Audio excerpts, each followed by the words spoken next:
Hello, guys. Welcome back to Life with Paulie. It's currently May 4th. It is 11 p.m., and me and Annabelle here. Of course, as you can see, Annabelle's on her back, and she wants me to rub her belly. She is going night night, and I'm going to be going night night soon, probably after I watch a movie or something. But it is Saturday, May 4th. It's 11 p.m., and I just wanted to give everybody an update about the car that I purchased. I did ended up I did end up getting screwed out of my money.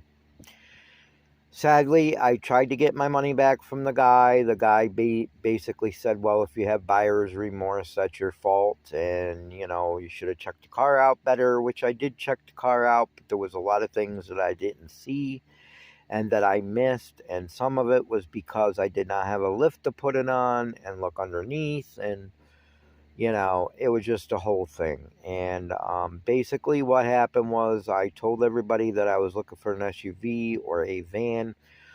Well, I seen this Subaru Outback station wagon online, and it looked pretty nice. And if you've seen the thumbnail, you'll see the car on my thumbnail. It looked like a pretty nice car. The guy seemed like he was pretty honest. It was actually a young kid, probably 22 years old. I think he was 23 years old. He seemed pretty honest. I went and talked to him. At first, he had the car listed for $3,500, and then the next day he dropped it to $2,800 if somebody was gonna come with the cash that day. And I told him I would come with the cash and look at it.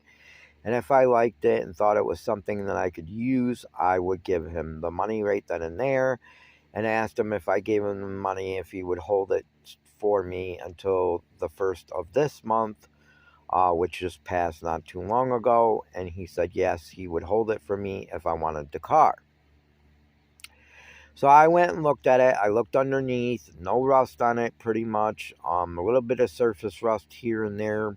Nothing on the body, no rust on the body, nothing like that. Brand new muffler system. He popped the hood. He showed me where they replaced the head gasket, new timing belt, new headlights, and all kinds of new stuff.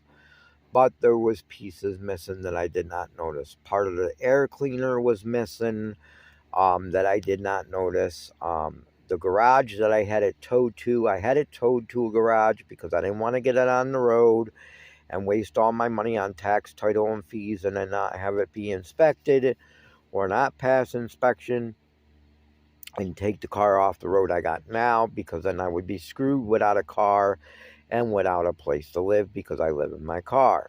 You want to know more about my channel, go back and watch my previous videos, and you won't know why I live in my car with my puppy here.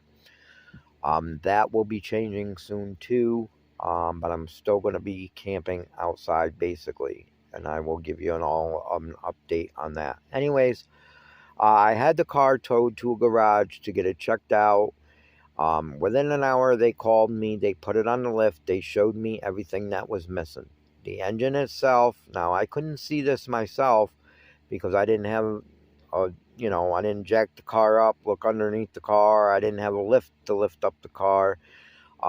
They put it on the lift. They showed me everything that was wrong with it.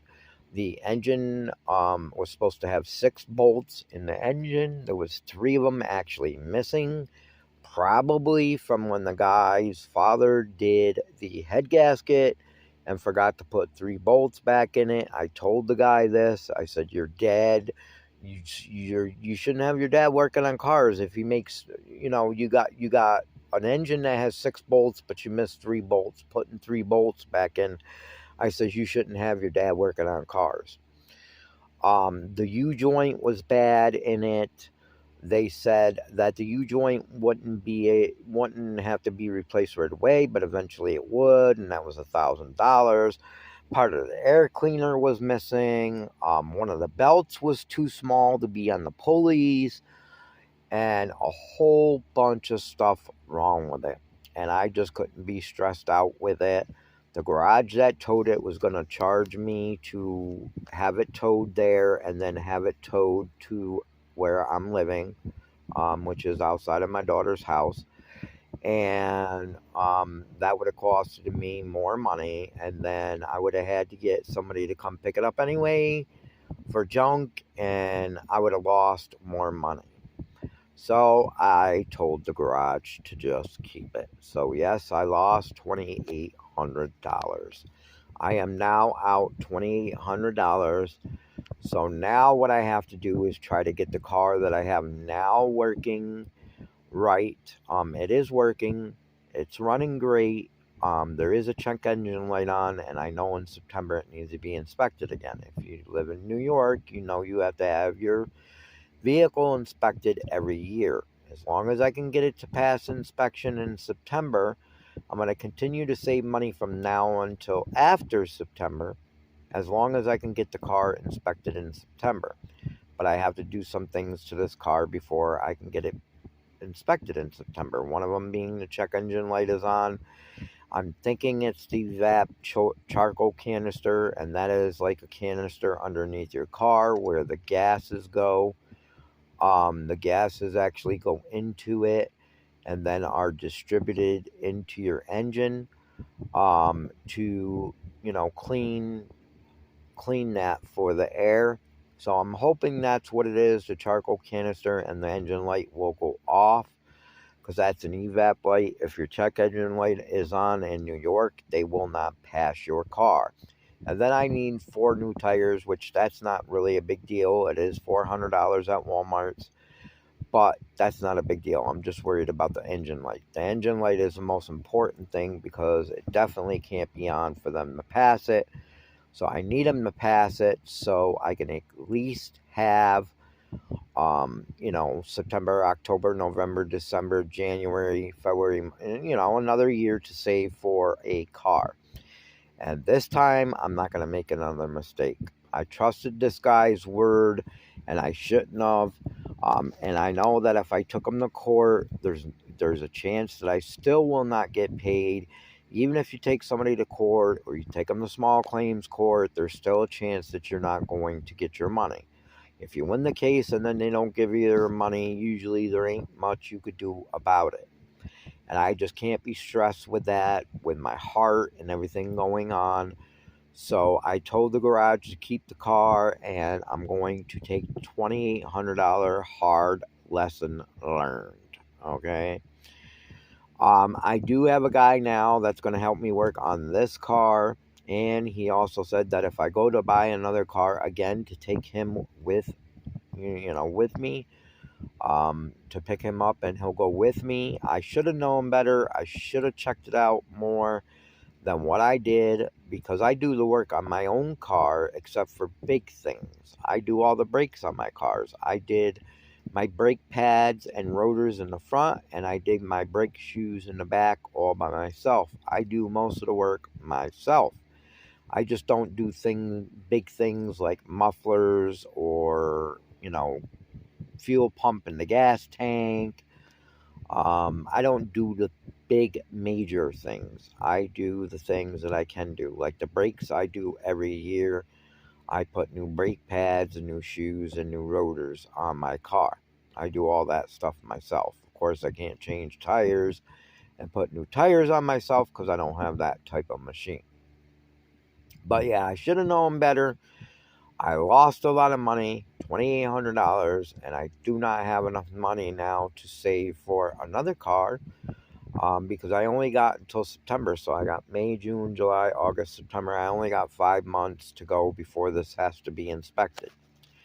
So now I'm going to be rushing to get the check engine light off on this and to get the new tires on and what I need fixed so it will at least pass inspection. I wanted the Subaru Outback. If you look on my thumbnail for this video, you will see the car. I posted it in the thumbnail, picture of the car.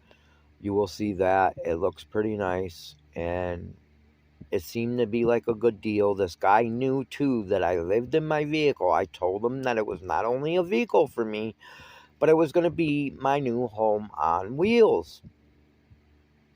I trusted his word. And he goes, yes, I understand, and blah, blah, blah, blah, blah. Yeah, well, he screwed me out of my money. But I am blasting him on Facebook Marketplace. He sells cars on Facebook Marketplace. I made a community post in the same area where he posts his cars, and I made sure everybody knows to either take a mechanic with them if they go to this guy or don't buy from him at all. I put his picture up there. I put the picture of the car up there, and I said, this guy screwed me and took my money, didn't want to give it back. And yeah, so that's where I'm at now with the car. Now I just got to work on getting this one fixed. Excuse me. And I will be doing more videos shortly, and I'm going to start doing lives. I did do a live test the other day, but I didn't stay on very long. But I will be doing some more lives soon. I just got to figure out when and how, and just figure out some things before I start doing that. But I wanted to give everybody an update on the car. Excuse me. And it's really hard to get screwed out of $2,800, especially when you're on disability and you only get $1,500 a month to live off of. It's pretty bad to get screwed out of $2,800. It took me a long time to save that money. So yeah, I'm pretty pissed. I'm pretty stressed. But I couldn't deal with the stress of court. I couldn't deal with the stress of the car and junking it or spending more money on it. So I just gave it to the garage, and I'm gonna cut my losses at $2,800. Does it hurt me? Does it make me angry? Does it stress me out? Yes, but I couldn't have the extra stress with court and all this other bull crap, with my heart condition and my health being the way it is. So I've cut my losses. I've learned my lesson, but it was a very $2,800 hard lesson to learn. So if you're going to buy a car, make sure you bring it to a mechanic first. If you don't know what you're looking for, or you don't know, if there's anything majorly wrong with it, or don't know if you can get it inspected or not, make sure you take it to a mechanic or bring a mechanic with you, or a family member or a friend that knows about cars to check it over. Very good for you, so you don't get screwed out of your money like I did. See you in my next video.